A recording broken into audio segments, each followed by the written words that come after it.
विगतका समयमा जापानको भिसामा दुःख पाउनेहरूको सङ्ख्या चाहिँ एकदमै धेरै बढेर गइरहेको छ। यो धेरैलाई थाहा छ होला, थाहा नहुन पनि सक्छ।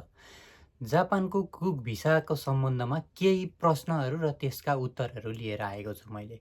धेरै मानिसहरूमा उठ्ने प्रश्न र जिज्ञासाहरूको समाधान गर्ने गरी यो उत्तर लिएको छु। अहिलेको समयमा चाहिँ जापानमा कुक भिसामा दाजुभाइहरू नआउनु होला, किनकि अहिले यति धेरै दुःख पाइरहेको छन् नि मानिसहरूले।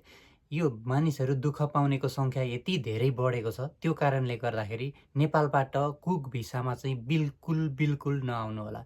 काम नजानेकोहरूले त आउने बारेमा सोच्दा पनि नसोच्नु होला। काम जानेकोहरूलाई पनि अहिले आउने खालको वातावरण छैन। त्यसै कारणले गर्दाखेरि यो समयमा कुक भिसामा जापान बिल्कुल नआउनु होला। कारण के हो त? अब यो भिडियोमा म क्रमशः भन्नेछु। जापानको कुक भिसा कसरी लाग्छ भन्ने धेरैको प्रश्न हुन्छ। कुक भिसा लाग्नको लागि चाहिँ तपाईँको 10 वर्षको एक्सपिरियन्स हुनुपर्छ र तपाईँको उमेर 28 वर्षको हुनुपर्छ। जापानमा कुक भिसाको लागि एप्लाई गरेर सजिलैसँग आउन सक्छ। आउने प्रोसेस यही हो। अब यसको कागजपत्रहरूको कुराहरू हुन्छन्, त्यो अरू नै भिडियोमा कुरा गरौँला। अहिले अन्य कुराहरू गर्नेछु। नेपालबाट आउनेहरूले कस्तो ठाउँमा चाहिँ काम गर्न सक्छन् त भन्ने प्रश्न हुन्छ। नेपालबाट आएका कुक साथीभाइहरू, सेफहरूले चाहिँ जापानमा रहेका इन्डियन र नेपालीहरूले सञ्चालन गरेका, या त जापानिजहरूले सञ्चालन गरेको भए पनि इन्डियन र नेपाली रेस्टुरेन्ट, इन्डियन नेपाली परिकारहरू बनाउने रेस्टुरेन्टमा काम गर्नुपर्छ। अरू जापानिज, चाइनिज, थाई यी सबै रेस्टुरेन्टहरूमा काम गरेको थाहा पायो इमिग्रेसनले भने तत्कालै डिपोर्ट गर्छ र नेपाल पठाइदिन्छ। ती रेस्टुरेन्टहरूमा काम गरेको छ भने भिसा पनि रिन्यू हुँदैन। अब नेपालबाट जापान आउँदा पैसा लागत चाहिँ कति लाग्छ भन्ने प्रश्न हुन्छ। लागतको कुरा गर्दा चाहिँ अहिले नेपालबाट जापान ल्याउँदाखेरि 12 लाखदेखि 20 लाख लिने गर्दछन् ल्याउने मानिसहरूले। तर वास्तवमै सरकारी लागत भनेको चाहिँ 6,000 रुपियाँ, 6-7 हजार कति लाग्छ, त्यो राजस्व तिर्नको लागि त्यति मात्रै हो लाग्ने।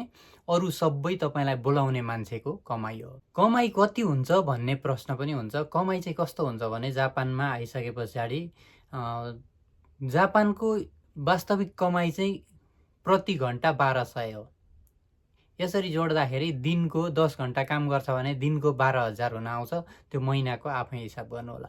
तर नेपाली इन्डियन रेस्टुरेन्टमा काम गर्नेले यसको 1/3 मात्रै तलब पाउँछन्। अर्थात् महिनाको तलब हिसाब गर्ने भने लगभग 1 लाखदेखि 1,20,000, 30,000, 1,50,000सम्म तलब पाउँछन्। के यो कमाइ पर्याप्त हो त? बिल्कुल होइन। 1 लाख रुपियाँ कमाइ भनेको यहाँको केही पनि होइन। यहाँ रुम भाडा लिएर बस्दा अन्य खर्चहरू, सामान्य घर चलाउनलाई पनि यो पैसाले पुग्दैन। आजभोलि कुक भिसामा आउनेहरूलाई विभिन्न किसिमका समस्याहरू देखिएका छन्। कुक भिसामा जापान ल्याउने 12 लाखदेखि 20 लाखसम्म अघि मैले भने जस्तै पैसा असुल गर्ने। तर जापान आइसके पछाडि जापानमा कुक भिसामा अहिले आउनेको सङ्ख्या एकदमै धेरै भएकोले आइसके पछाडि कामको अभाव छ। बोलाउने मान्छेले काम दिन सक्दैन। काम दिए पनि पैसा, सेलेरी दिने पैसा छैन भनेर झुलाइरहेको छ। 5 महिना 6 महिनादेखि तलब नपाई बस्नेहरू पनि छन्। कति महिनौदेखि आएर चाहिँ यहाँ रुममा राखेको छ, काम दिएको छैन, केवल खाना मात्रै दिएर राखेको छ। यस्ता मान्छेहरू, यस्ता पीडितहरू पनि छन्। त्यसैले गर्दाखेरि यो समय चाहिँ कुक भिसामा आउनको लागि वातावरण छैन जापानमा। जहाँ नेपालबाट आउँदाखेरि फ्रीमा ल्याएको होइन, त्यो पैसा असुल छन् साउहरूले। तर यहाँ आइसके पछाडि अब मसँग दिनलाई काम छैन, रेस्टुरेन्टमा व्यापार छैन, मेरो रेस्टुरेन्ट चलेको छैन, त्यसैले तपाईँ काम खोजेर अन्त जानुहोस् भन्नेहरू पनि छन्। र आइसके पछाडि काम दिएर पनि तलब नदी काम गराउने पनि छन्। अनि रुममा राखेर, घरमा राखेर पैसा नदी महिनौसम्म राख्नेहरू पनि छन्। अब कानुनी बाटोहरू, कानुनी उपचार खोज्नु भन्ने प्रश्नहरू पनि उठ्छ होला। नेपालबाट आउने बित्तिकै कानुनी उपचार खोज्नलाई, त्यस्ता निकायहरूसम्म पुग्नलाई एकदमै गाह्रो छ। अब त्यस्ता निकायहरू पनि कसरी सञ्चालन भएका छन्? नेपालीहरूले जापानिज भाषा जान्दैनन्, आउने बित्तिकै नेपालीहरूले नेपालीहरूलाई नै खोज्ने हुन्। त्यस्ता सङ्घ संस्थाहरूमा भएका उच्च पदमा रहेकाहरू पनि तिनै नेपाली रेस्टुरेन्टका सञ्चालकहरू छन्। त्यसैले गर्दाखेरि एकदमै गाह्रो छ विचार गर्न। अर्को अन्तिम कुरा के भन्छु भने कुकहरूले यहाँ आइसके पछाडि पनि गर्ने कमाइ भनेको पर्याप्त कमाइ होइन। जापान सरकारले तोकेको भन्दा 30% मात्रै तलबमा काम गर्नुपर्ने बाध्यता छ। कुनै कुनै रेस्टुरेन्टमा 40-50% पनि होला। तर 30% 40%ले यहाँको खर्च, यहाँको जीवनशैली धान्न एकदमै गाह्रो छ। कुनै पनि देशका नागरिकहरूको लागि देशको सरकारले न्यूनतम पारिश्रमिक, त्यहाँको महँगी, त्यहाँ महिनाभरि हुने खर्च, यी सबै कुराहरूको क्याल्कुलेसन गरेर त्यसको आधारमा निर्धारण गरेको हुन्छ।